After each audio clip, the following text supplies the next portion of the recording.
Hello বন্ধুরা, কেমন আছো? আশা করি ভালো আছো। আজকে আমার মাইজে কাকিমাকে ঘরে দেশি মুরগি রান্না হয়েছে আর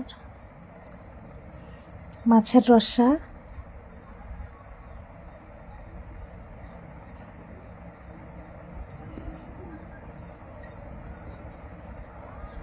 লাউ তরকারি,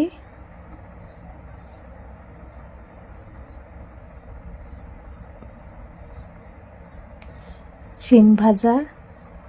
এই যে আমার মাঝি কাকিমা বসে সবাইরা দেখছে। এই যে আমার বোনের ছেলে, এই যে আমার ভাইয়ের মেয়ে, এই যে আমার কাকার ছেলে, বড় ছেলে প্রসেনজিৎ ভাই, এই যে আমার প্রতিদেব দাঁড়ায় রয়েছে। এই যে ছোট ভাই আর বোনের বর দাঁড়ায় রয়েছে।